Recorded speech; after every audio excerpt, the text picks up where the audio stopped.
Now, given that name, I mean, that name has history, of course, lots of history, lots of history. So, real quick, like go into, how you became, Freeway Rick Ross. Well, I started in the cocaine industry in the early 80s and the late 70s, 79, 80.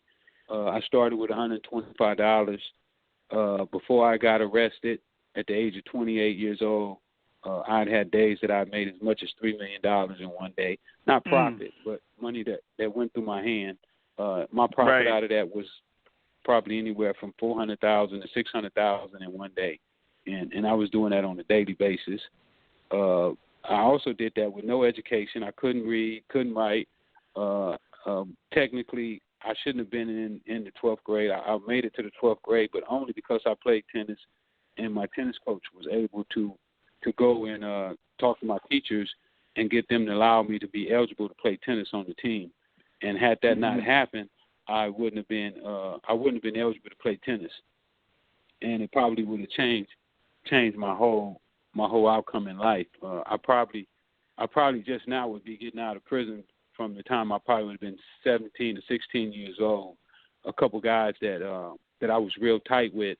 One guy got 35 years in prison when he was 18 to 17, and this was my best friend in elementary and junior high school. So thanks to tennis, another one of my friends is still in prison.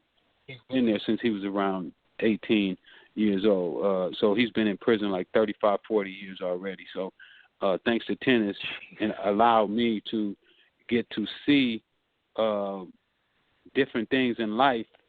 And when I couldn't go to college and I returned back to the neighborhood, I was 18, 19 years old, and I had been playing tennis, and I had saw some things that most people in South Central LA don't get to see.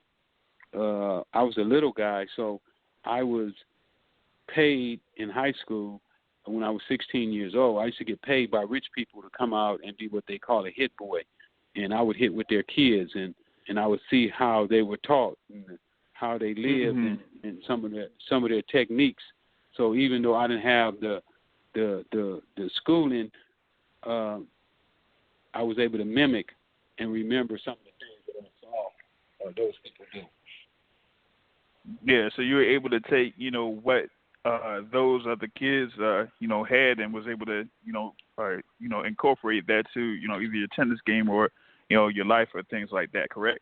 My drug life was, and let me try to phrase this. My drug life was me playing the drug game as a tennis player. Mm-hmm. If that makes sense. That would be, because, hey, thing is, man, whether, with both games, you have to be, thinking, it's basically a thinking man's game, so you have to, approach it the best way that you can, and attack it the best way that you can. You're absolutely correct. I took my youngest kids to a tennis session at UCLA about 2 years ago, and one of the things that one of the coaches at UCLA, the head coach, tennis coach, said was that in a tennis match, a person makes over 60,000 decisions in one match. And when I thought about that, I realized that the reason I can think so fast and react in seconds when other people are hesitant to make mistakes,